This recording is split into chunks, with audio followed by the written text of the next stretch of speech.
Welcome,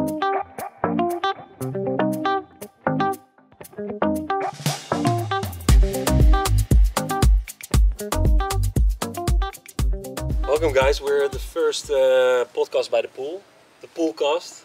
Thank you. Thank you. We invited Richard Zulu, for the reason that I wanted to go back in time, back in 2015 when we were starting up Tunga.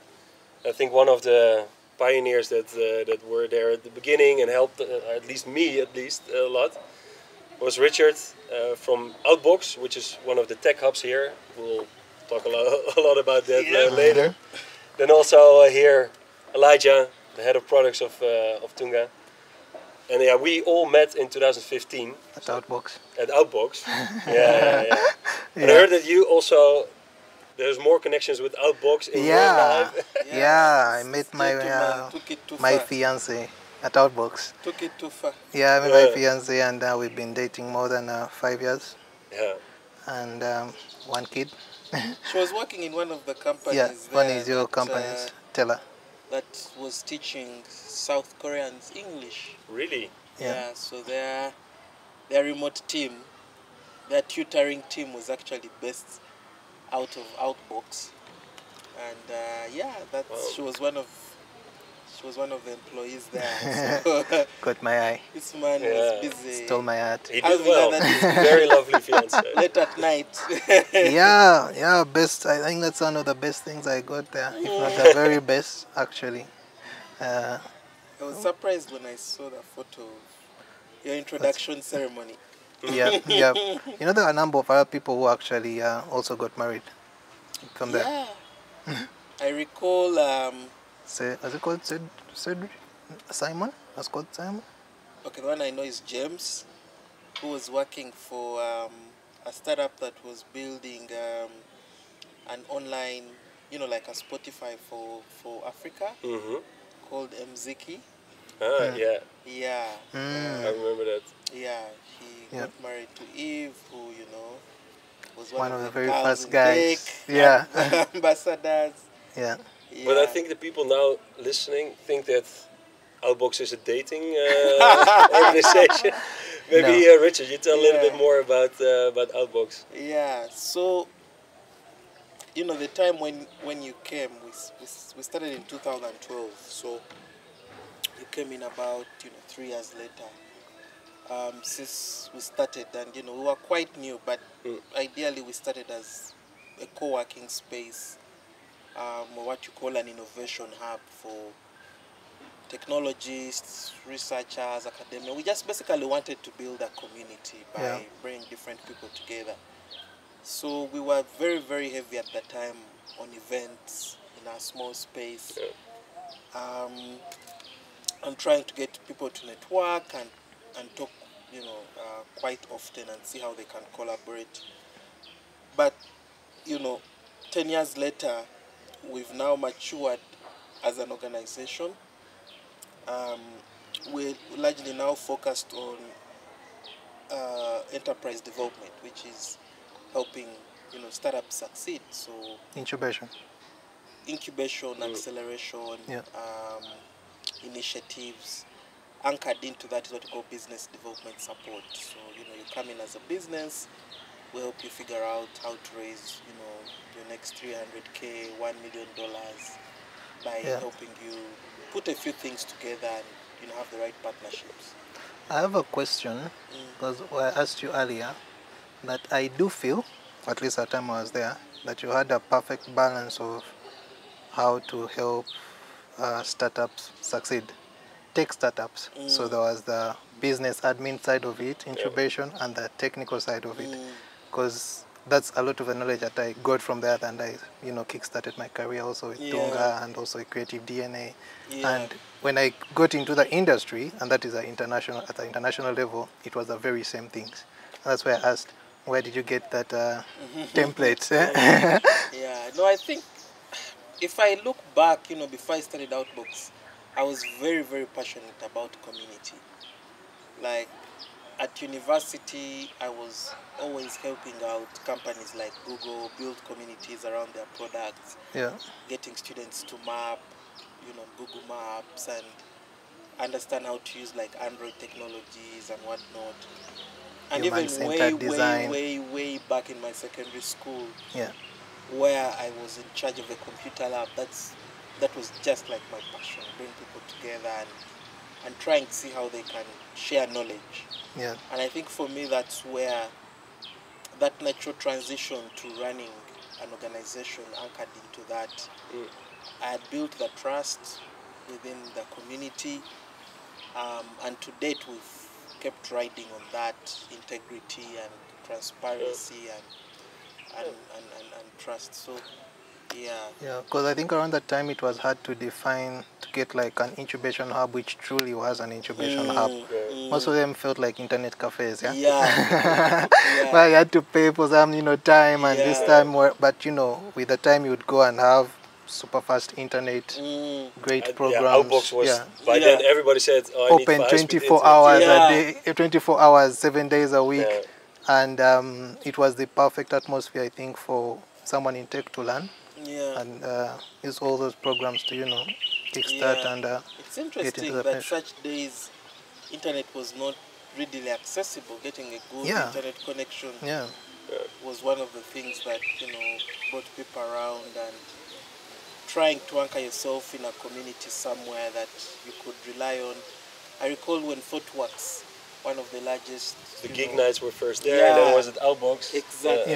One of the largest US consultancy companies, when they came in the community and did their mapping, they decided to take a space in the same building with us and move a floor up, right? Yeah. And I think for me that spoke something to the type of community we had built that they wanted to tap into. When you came, you also felt you can relate and get to understand the community here better from Outbox. So yeah, those were very interesting days around. That was 2013, right? Yeah, 2013, 2014, and and to date, after all these COVID disruptions, we now just start trying to see how best to kind of align and get the community active that way again, meeting again in person and whatnot. But also we've seen people grow. Yeah. There are now a number of tech incubation hubs, and aren't you doing something like Upcountry? Yeah, so Upcountry we've not really built infrastructure there out of Kampala. Yeah.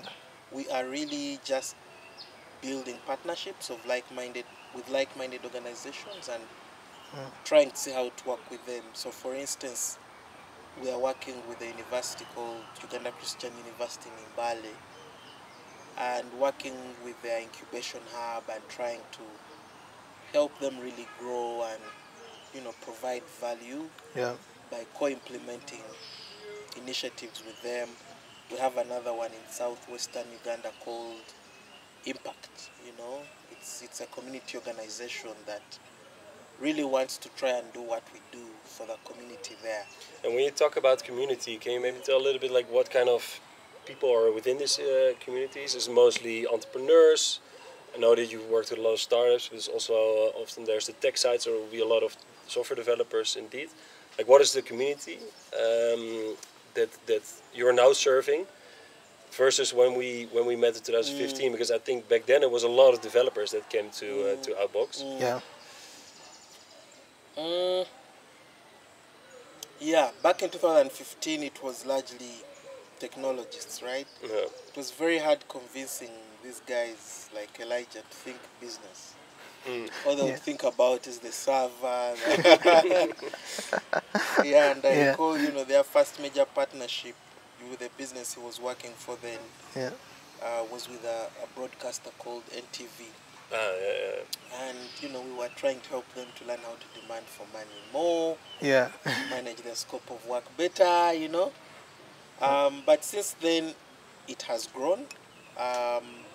So we've now diversified also from technology, just from tech and tech-enabled businesses to serve many more businesses. And for us, the reason for that is that there is more demand to see impact on the ground, because we work with development partners who are the ones willing to bet and invest in the early stage businesses that we support, Yeah. which is part of the community that we run, and for them, impact is much more critical. How many jobs are you creating? How fast are you creating those jobs? Are you surviving as a business? Yeah. So as I speak now, I have a mandate with another partner to create 132,000 jobs by 2025. Short time, yeah. So you see that to operate at that scale, we have to serve many more segments, not just tech startups, but also those focused on agribusiness, light manufacturing, and we rather have them adopt digital technologies along the way than letting them struggle with how to create jobs.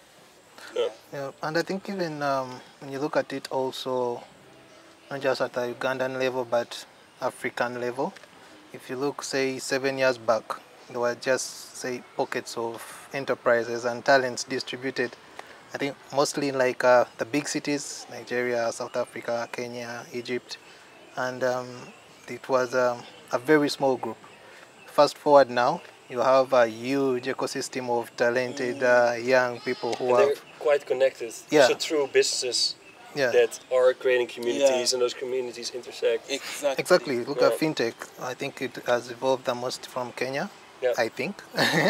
But if it cuts across from the same, same companies also operating in Nigeria, and they're big, there are same fintech companies, South Africa, and now even Kampala and Egypt, Tunisia, they just keep growing. We even have devs from South Sudan. I mean, so if you look at the profiles and the diversity, it's now a lot more. And people are now, I think, the talent is very much there. And it's now just, polishing them at a little bit, putting them on that international. And it's now competitive. So even as we've seen that the partners we work with now, government has matured in its thinking of how to support the ecosystem. They did part of its 10-point program, ICT. Yeah, but there's being part of the 10-point program and trying to actively, make it work. But now they have these pockets of funding available to startups, like the Ministry of ICT, the Ministry of Finance. So it's and with all that, with all those eyeballs, comes more responsibility. Because these were people who were initially biased towards the ecosystem. We're like, no, these businesses will create jobs, trust them, we're there to support them. So if you don't deliver on jobs, it becomes a challenge. It actually went down to the grassroots. If you walk to, say, a medium-sized business, normal business, tell them, I think you need a mobile app in 2013, 2012. What's that? But right now they have embraced it more. You've seen many businesses putting their, services online, being accessed online with this whole delivery chain, using Jumia, and you don't need to always, go to an office, and you just have to order and everything comes. There's been a lot of, I'll call it shift in thinking generally, not just for the businesses, but also for the people down there who are operating at a small level. I mean, you can run a business. I see people running successful businesses on Instagram. So people, So and that's where their most money comes from, and they don't wait for walk-ins and stuff. So it's exciting, to be honest, to see how much tech has evolved and to see where it's going, and also with the whole thing of it's nothing but the fact that Africa is the next big frontier for when it comes to tech evolution, and looking at the talent that is packed down. But do you really? How would you speak to the talent market? We were. I don't know if you recall, but besides supporting businesses, Outbox had an initiative to scale developers through a bootcamp. Software bootcamp. Now, during that process for us, it was totally on our own, so we made the investment. I think our biggest period in time was around 2020 where we skilled like up to 150 developers. Yeah. But it's been going on well with mixed results. Yeah, of course. And why that is so, from the point of sustainability for us, being able to deliver service while having them pay has been a very huge challenge. And these experiments we've done with developer boot camps in Kenya, like Moringa School, we've done pilots here, and even on our own. And it looks like the Ugandan market can't appreciate the investment they have to make in themselves in order to get those jobs largely around software engineering. Yeah. But that's interesting because like you have stages where, for example, you start out and it's hard to find a job, but you also need that on-the-job experience. Yeah. And that investment, you see not a lot of people jumping into, or not a lot of companies, organizations jumping into that stage. It's mostly from when they're already quite trained, and then you specialize. And I understand why, because it's expensive to train. Yeah. Even that on-job experience, you're training while delivering on a product or service, right? So you kind of have to take that hit that you have this very junior person, you know, coming in to, you know. So we've made a decision to move from focusing on job hoppers and just doing it for our own company, where we train just our interns. And why? Because completion rates, even those who have paid, you know, they are 60% through the program, they drop off. You know, we had quite some success with, we did similar trainings, I think. Yeah. When it's more junior level, and you were more involved than I was. Yeah. With selecting the curricula and selecting also. True. We did actually. We're still doing. Yeah. I strongly believe that gap is in terms of the thinking of the generations. So you find that a number of time, most of the time, people start growing their careers in tech after they've reached university, and you know they're coming up. They're still at that novice level. After after university has been trying to get, you know, those practical skills. I think it should change and go to way before. So by the time someone goes through their, say, early 15s all the way to their 20s, they are already super good. They have great experience in technology. I always tell myself... But the institutions won't... The institutions don't know what we need as businesses. That's what needs to change, eh? And they have no understanding whatsoever of what it means to build a product that scales. Yeah, and that's, I think, what needs to change. That shift of traditional working in factory kind of teaching to the more relatable style of teaching, which is, relatable to the current realities. But I think it's also a role for companies to also address, hey, we're looking for developers that are super hard to find, that they're also willing to invest maybe a couple of months where somebody goes to intensive training. Yeah. Because that will help bridging that gap. I think for me that's where the secret sauce lies, because, and it can only come through a government policy where if you train X, you get maybe a rebate on your income tax, right? Yeah, that's on the national level. But that's where it needs to be. So because that I'm telling you, for a company to train, it's expensive. It's a cost. It's necessary, but you can't do it at scale, right? Yeah. It's expensive because of, you'd rather go and find, you know, you've seen the examples of Mandela that did that with the whole training unit. Yeah. Because it was expensive. On one end, I have a client from Europe who's demanding for a resource that has 4 years experience in this.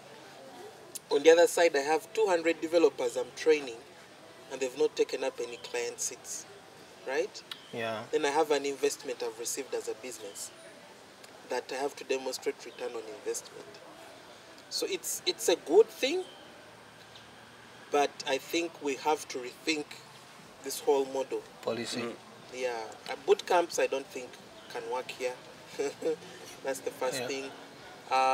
But I feel if companies are empowered to build many of these internal training initiatives, they can most likely embed it in their HR and kind of go with that. Yeah, I Many think of them that's have no idea how to build software, how to run it. Yeah. So they can't like bring on this talent, right?